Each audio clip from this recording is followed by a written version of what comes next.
He hails from Enfield, Connecticut, and drives the EnviroTemp's first choice delivery OFR engines Evergreen Tree Service number 22.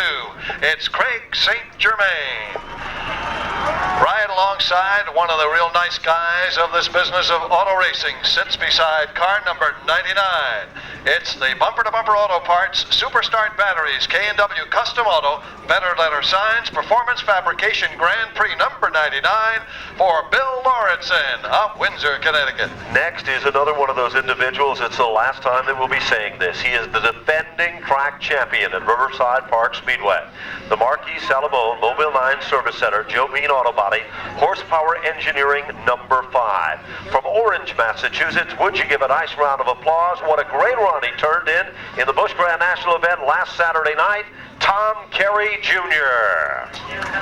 Then we go to car number 09 out of East Granby, Connecticut. The Brightside Incorporated RV Chevrolet Spring Clean Monte Carlo.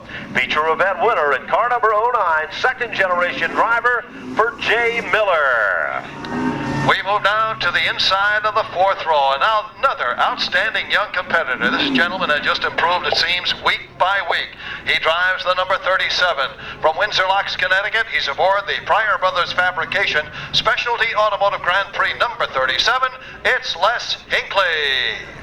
And with him, one of the popular favorites here at Riverside Park Speedway, he drives the number 77 machine, the Hornet himself. From Tolland, Connecticut, he's aboard the Wellington Pizza, Cummins of Connecticut, Space Fitters Incorporated, McDonald's of Southwick entry. Please welcome Jeff Horn.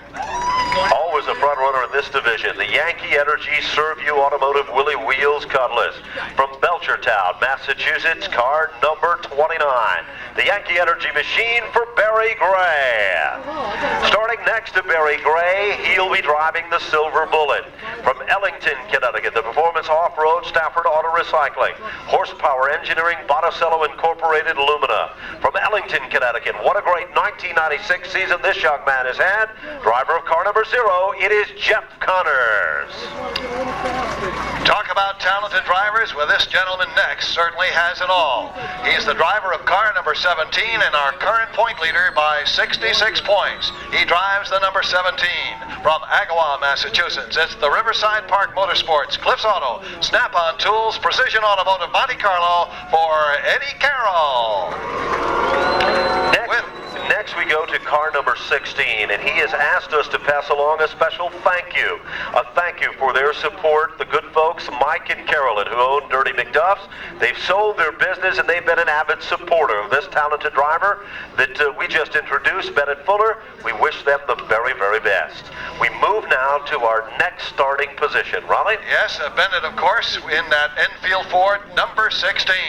And right with him is the gentleman who owns and operates Riverside Park. Another outstanding competitor with a feature win to his credit in car number 11. From Longmeadow, Massachusetts, it's the Riverside Park Motorsports, Cliffs Auto, Snap-on Tools, Precision Automotive entry for Ed Carroll. Next we go to car number 30. He too is right in the thick of things in the point standing. The Wagner Rug Wing Construction R&L Sheet Metal, RAD Automotive number 30. Second generation driver from Southampton, Massachusetts for Johnny Lobo Jr. Now scheduled to start next to him, driving car number 01.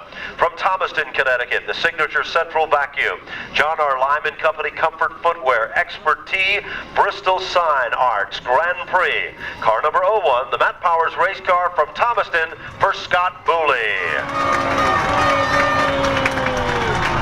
Our next competitor has shown us some very consistent driving all season long and has come along very, very well in car number 13. The driver from Glastonbury, Connecticut, aboard the law offices of Glass, Leibovitz, and Dubois, Aladdin Refinishing, and Dr. Phil Schiff Optician Lumina. It's car number 13 for Jim Banfield.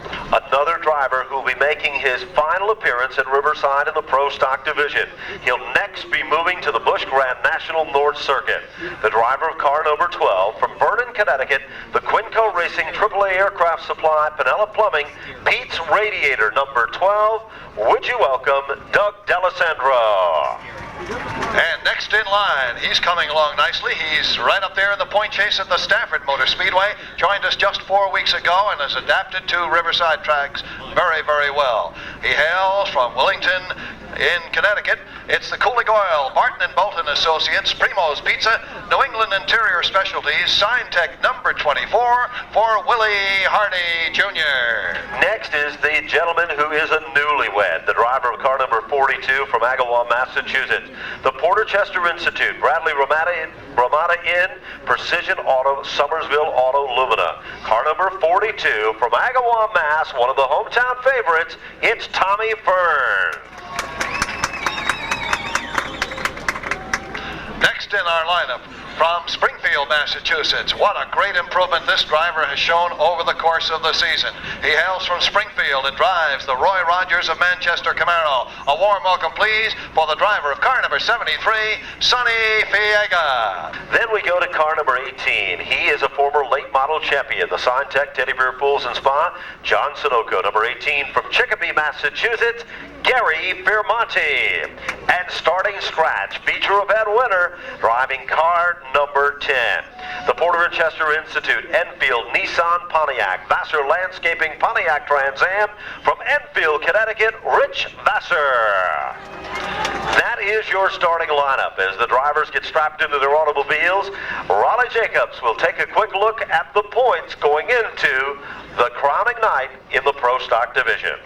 Yes, as we mentioned, Eddie Carroll is the man in charge, and he has a 66-point edge over John Lobo in car number 30. So you'll want to keep a particular eye on those two gentlemen as how they fare. Tom Fern, starting well back in the pack, is the number 3-point man with a really outside chance of winning the title. Battling for positions behind them are Jeff Connors in 4th place, followed by Ed Carroll in the 11. Tom Carey in the 01 is tied with Ed Carroll for 5th place. Scott Booley 7th in the point standings, followed by Barry Gray. Then Bennett Fuller and Jeff Horn round out our top 10. These fellows fighting to move up that ladder as far as they can in this Pro Stock feature race of 40 laps tonight. Fields of great racing competition coming your way as the Pro Stocks will determine their 1996 champion. Watch for the pace car. Lights are off on the roof. The Pontiac excitement machine will be diving low. It does. Here's Raleigh with the call. This is the final Pro Stock point race of 1996. There's the green flag, and Bells gets the jump on Morale. Into the turn they go with Bill Lawrenson also breaking out very nicely. Jay Miller takes over the 4th spot from St. Germain, who bobbles down the front stretch. St. Germain having his problems in the early going. A bit for the lead now by the rookie, and Morale moves into 1st place.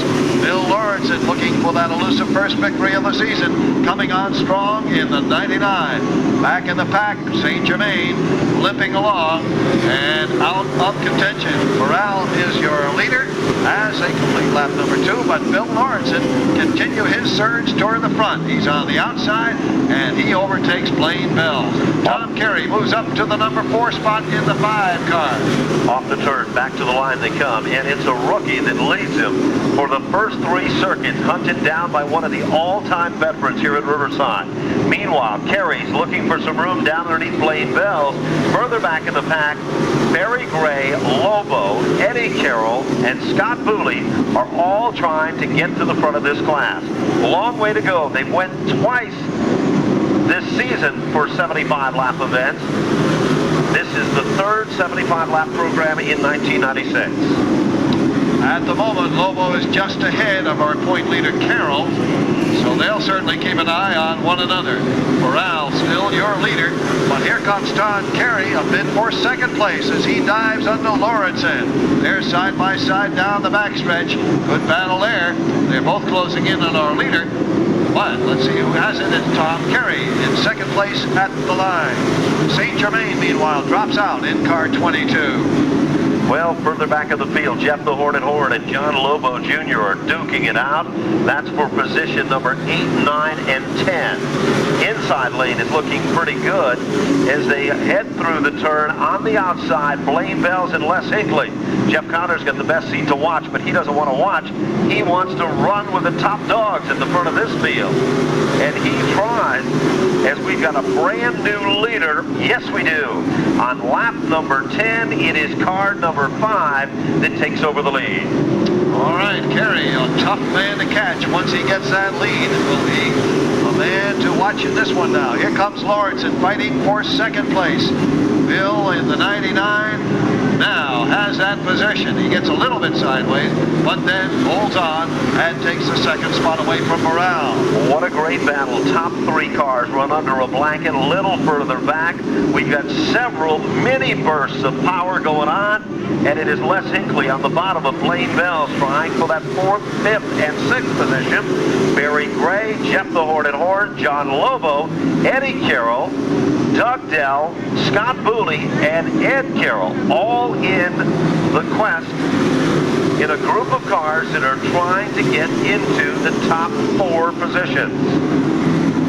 That rookie Morale really doing a good job. He recaptures second from Lawrenson, and those 3 are still under a blanket. Kerry getting a real tough battle in this one. 14 laps now complete. Blaine Bells with his best run of the season, holding on to 4th place in car 50. Here's Hinckley now under Connors. He drifts up just a little bit.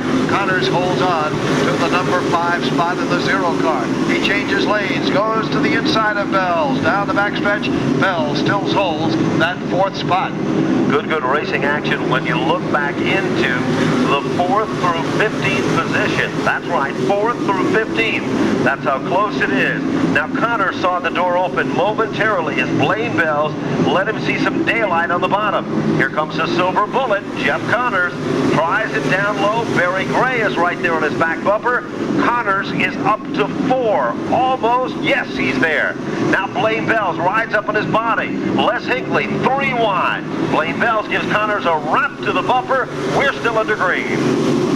Johnny Lobo makes a daring move to the inside of Les Hinckley, and he takes the position away. Blaine Bells gets crossed up and drops 5 positions just like that as sparks come out of the right rear of the 50 car. Probably a flat tire on the 50 as he limps down the front stretch. It looks like suspension problem perhaps as well as Blaine Bells tries to get it off the racetrack, but we are still under green, and now the officials are looking at a body panel that is rubbing on the back of the silver bullet of Jeff Connors. The body is actually rubbing on the tire. It is still Kerry, your leader. Burrell still running in second. Lawrenson's got 3. Barry Gray's got the 4th spot. Lobo's got 5. And then it's Eddie Carroll and Jeff Connors battling for positions number 6 and 7. Carroll now overtakes Connors and moves up behind Lobo once again, as they have throughout this race. Still a long way to go, and the battle continues with Lawrenson and Morale for second place. What a ding-dong battle they're having. The veteran and the rookie, side by side down the backstretch. Meanwhile, 3 wide, Les Hinckley, Jeff the Hornet Horn, and Doug Dell contending just into the top 10. Connors still with that body panel rubbing on the tire. Apparently the NASCAR officials feel that it is not a severe situation, and we're still at green. Off the turn, speaking of green, it's car number 5 for Tom Kerry, your leader. Burrell still running in second. Trouble now. Jeff the Hornet Horn gets hit at a ton. Les Hinckley is involved. Bennett Fuller manages to pull away. Jeff Horn got sideways and turned full. Pit area goes Jeff Connors with that body panel that's been rubbing on a tire on car number 0. Les Hinckley looking to head to the pits, and we believe that Jeff the Hornet Horn will also be going to the pit area as body panels still continue to fly off the number 77. Horn now goes to the pits. Most of that appears to be superficial damage. Banfield's car, after running so strong in his qualifying event, something must have broken that car. The Advanced Towing Company wrecker and the safety services crew checking out the racing surface in turn number 4 of a front end of a Pro Stock. Here Here again, Hinckley trying to hold on. He is in 15th place in the points. Oh, Burrill had a problem on the start, missed a shift or something. And that is costly. And the 21 is going to go a lap down for bringing out an unnecessary caution. And he does.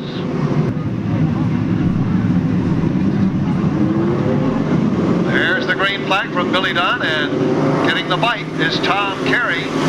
Trying to follow right along is Bill Lawrenson, but Barry Gray may have something to say. The 29 car moving under the 99. Johnny Lobo holding on, and Lawrenson goes spinning. Oh, and Vassar goes up over the roof of the Booley car. Wow.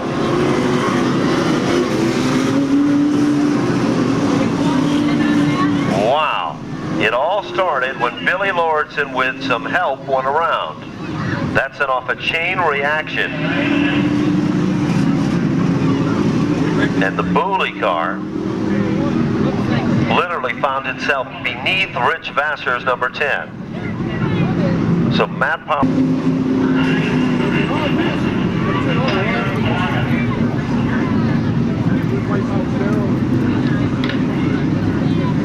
The late great Dave Caruso drove to a championship here at Riverside Park Speedway.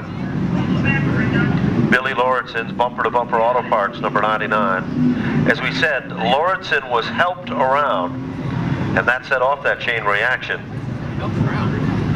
And things were just too close to call. Booley and Lawrenson walking side by side, heading back to the pit area. And Matt Powers' once beautiful race car is being brought to the center of the infield, showing the worst of the wear. Very tragically, it looks a lot like the way that Stephen Park's car looked last night in the NASCAR Featherlight Modified Tour race at the Stafford Motor Speedway, when a very similar situation occurred, sheared the roof and everything right off the car. Well, get ready. Carey and Gray, very capable veteran drivers, came up through the late model ranks here. Both were champions there too.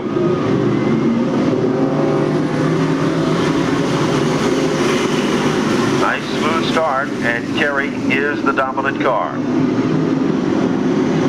Eddie Carroll working the inside, trying to get past Barry Gray. Off the turn they come, almost side by side now. Tom Bird, who started way back in the pack, already challenging for 4th place, held by D'Alessandro in the 12. Off the turn, they continue that battle. Carey still holding his lead, but Barry Gray holding on for 2nd place. Doug Dell is showing some aggression tonight, and he moves to the outside of Eddie Carroll. Dell visited Victory Lane, and this is a very important event for him. The last time he plans on running Riverside in a Pro Stock car. Field backs up as the caution flies. And it appears we have some debris. Oh, it's a pitting car. They looks like the Fiormati 18 sitting in turn 2. Well, Fiormati's going to need the assistance of a push. There goes Sonny to the pits with car number 73.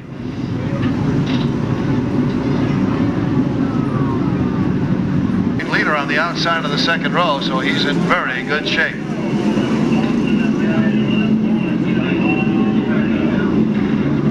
Well, believe it or not, there is just a couple of laps shy of a regular 50-lap event for the Pro Stocks, which is the normal distance they run. They have not been picture perfect by any means. Okay, Doug Dell. Very seldom do you see Doug run the bottom. He just stuck that number 12 down there, and it's working. It sticks. Oops, he's hooked on the 5. He's unhooked of the 5. Eddie Carroll sneaks in, and Doug Dell becomes a victim of circumstances. Uh-oh, let's see if he can get down off the racetrack. He's trying, and we're still under green. Now, Tommy Bird is your leader. Doug Dell Tries to get it back to the infield. Suspension damage and a flat tire is the story. Heartbreaker on his final night. Well, as a result of all that backing up, Tom Fern took advantage, took an opening, and jumped into the lead. And now Eddie Carroll fights Tom Carey for second place, with Barry Gray running fourth. Remember, Fern qualified in the consolation event, so he's come from way in the pack. 31 laps are into the record books. Carey's coming back to life. Eddie Carroll's in third, Barry Gray's in fourth. Ed Carroll's got 5. Sixth is Connors, seventh is Lobo, and eighth is Bennett Fuller. That's unofficial. Gray now duking it out with Eddie Carroll for that third spot. Here comes Carey. Close but no cigar. Tries it again. Don't you just have the feeling these four are going to battle the rest of the way? And battle they do. Meanwhile, here comes the silver bullet on the bottom for Jeff Connors.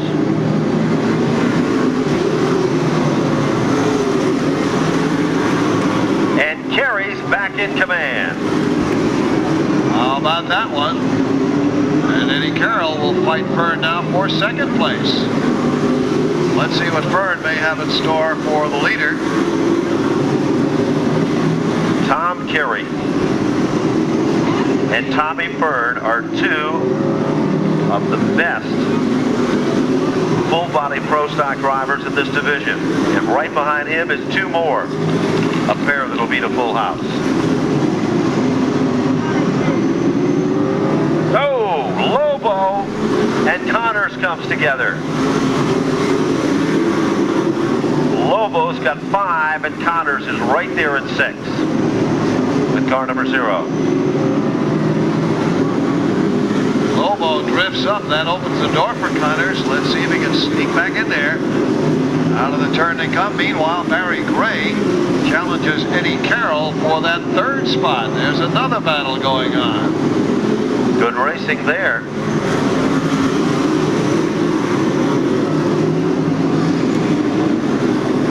Here comes Gray again off the turn. Carey's still holding the lead, but he knows he doesn't dare even bobble a bit, because there are 3 guys right there waiting to pounce on an opening. When they hit the line, it'll be 43 laps complete, and Carey looking very solid at the moment in the lead. Barry Gray still down underneath Eddie Carroll in his quest for third. He almost has the spot, but then Carroll fights back on the outside.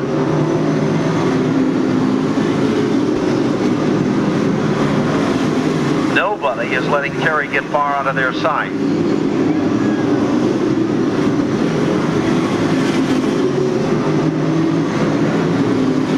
And Gray was almost there, but not quite. Yep, he slipped back. He runs higher through the turns. As Gray literally has to pinch the car off, and that's what hurts him a bit because of the tightness of the turn. Oh, up ahead, lap traffic. Pick and choose.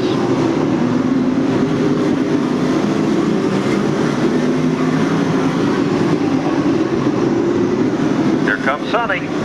The lap car trying to get underneath Miller as the leaders come on.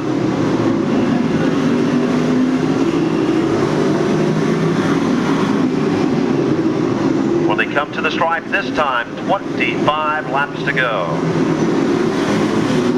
And the top 4 still fighting it out. Johnny Lobo is gaining very, very slowly, but will he have enough time to make it a 5-car race? Well, if it was a 50-lap event, Carey would have been the winner. If it was a 40-lap event, Tommy Fern would have been the winner.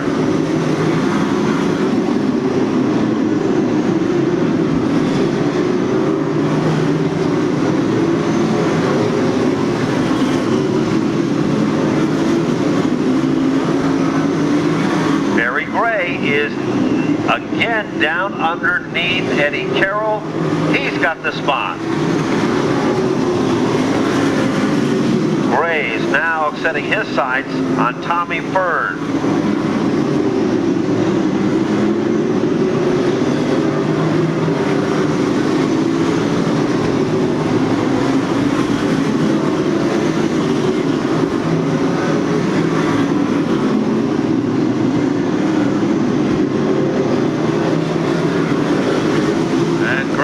Closing on Fern. They'll both work their way past Hinckley. And then let's see what develops in that battle. 56 of the 75. Gray visually appears, Raleigh, to be a quicker car than the Fern number 42. However, Tommy could be just giving it enough to hold the spot. And of course he knows this track like the back of his hand. He knows every inch and knows how to hold off a competitor behind him. So let's see if he can do it tonight. Meanwhile, Ed Carroll tries to move down underneath Jeff Connors. That's a good battle going on for 6 and 7.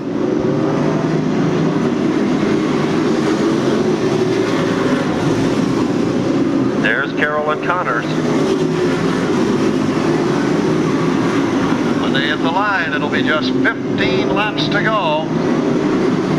Ray trying to shortcut the distance to pick up on Fern. Here he comes, getting closer. Now we see Eddie Carroll coming back to life.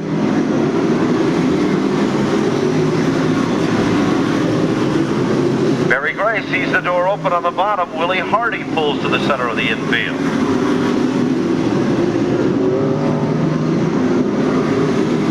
Lap 62. Carey is gone at the front of the field.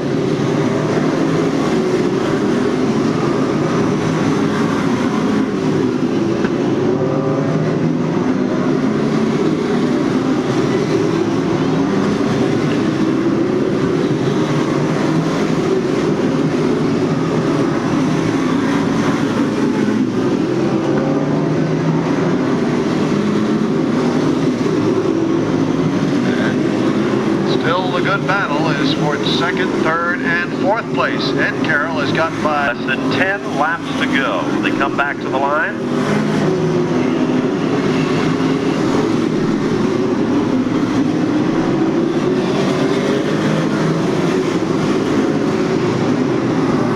Gary, still your leader as the countdown to victory lane continues. The crowning of the champion, the defending champion leaves with honor as he takes down the final win if he can hold on for 7 more laps.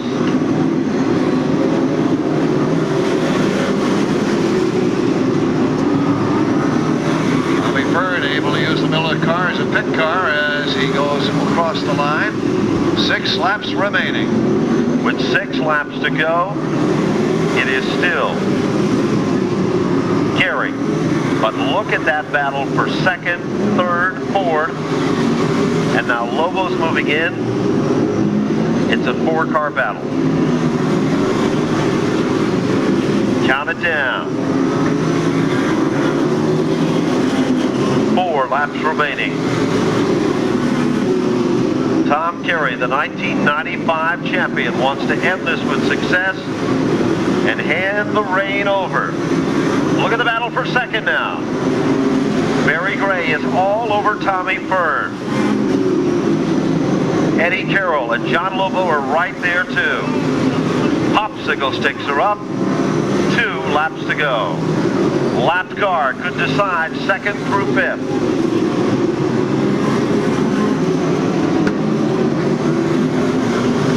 To the stripe they come.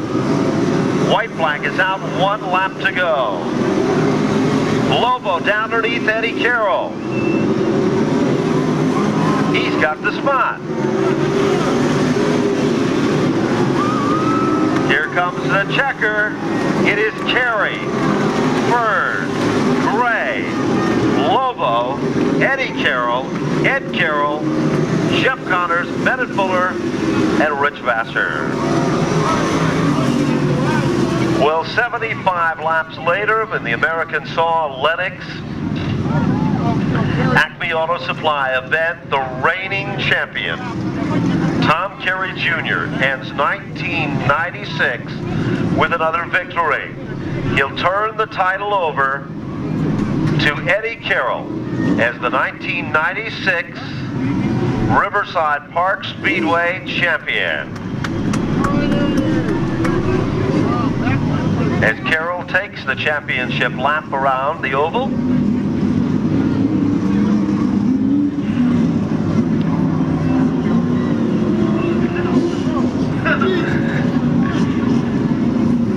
as we'll go to the winner's circle, the Polish victory lap.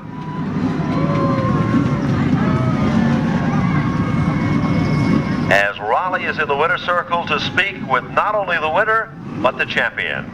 Raleigh? Well, he's out of the car, Ben, and a great way to bow out as our defending champion, taking the win in the final pro. And we'll see what he has to say about this one. He's a smiling, that's for sure. Here he comes. Well, a great way to bow out for you, Tom. I guess you think back now to the early part of the season when you had your problems. Who knows what may have happened. But 4 wins for a year is not hard to take. Yeah, we'll take the 4 wins, I'll tell you. I know we started up front, man, but we ended up losing a couple spots there. I got hooked up with Doug Dell, and we came back for the lead. The car went good. I got to thank the guys, man, especially Bud. We've been kind of neglecting the car, and Bud's been taking care of it during the week. We've been working on a Busch car, but hats off to everybody. I'd like to thank Budweiser, Acme, and American Saw for putting up this money, man. That's what keeps this race program going. Absolutely. And of course, Tom, we want to ask you about what your plans may be for 1997. We're hoping to run a full Busch North schedule. We're still up in the air. If we don't, we're going to run as many as we can. We'll probably bounce a few shows here, bounce a few shows Stafford times, and just bounce around a little bit and learn some different tracks. But this Marquis Solomon Pontiac Excitement Grand Prix was really going tonight, man. We only put 2 outside tires on it. Didn't seem to hurt us a bit. Well, Tom, congratulations on your win tonight, and thanks for being such an excellent champion. Appreciate it, and we thank Riverside Park, and I'd like to congratulate Ed Carroll Jr. He did a heck of a job, man. Hats off to him. All right, nice going, Tom. Thank you. Now to our champion. Well, Eddie's going to get up on the rope and give it a wave. All right. Hey, all right, Eddie. You deserve a big smile. It's been a long, hard, up and down season for you. It sure has. I got to thank everybody on the crew. They just did a fantastic job all year long making the car go fast. I just get in it and drive, and I couldn't ask for a better car and a better crew. I'd like to thank all the sponsors, Riverside Park, Snap-on Tools, Cliffs Auto Body. I'd like to thank Enfield Nissan Pontiac for sponsoring the race, Napa. It was a hell of a season. Well, I know you'll be smiling when banquet time rolls around when you pick up that big point fund check. And I know, too, you got to think back, Eddie, I guess consistency was the key to it all. Yeah, that was the key to it this year. We didn't get in a whole lot of wrecks. I think our worst finish was 14th. So we to finish every week was the big key this year. And, running against people like Tom Carey, Tom Fern, and Barry Gray, and John Lobo, who had a great year. It was just a good season, and they're great competitors. I couldn't be happier. All right, let's hear it for our 1996 Pro Stock champion, Eddie Carroll. Well, here's the official finish. Tom Carey takes down the victory, finishing in second, Tommy Fern. Third goes to Barry Gray. Fourth is John Lobo. Fifth goes to the 1996 Riverside Pro Stock Division champion, Eddie Carroll. In the 6th spot, it is the man that owns Riverside Park Speedway, Ed Carroll. 7th position, car number 0 for Connors. 8th position, Bennett Fuller, the number 16. 9th spot, the number 10 of Vassar. 10th spot, the 77 of Jeff Horn. 11th spot, the 37. 12th, the 73. 13th, the 09. 14th, the 24. And 15th, car number 22. 16th spot, the number 50. 17th spot, the number 12. 18th spot, the 18. 19th, the 99. 20th, the 01. 21st, the 21. And 22nd, car number 13. Victory photos still being taken from the 1996 Pro Stock Division champion.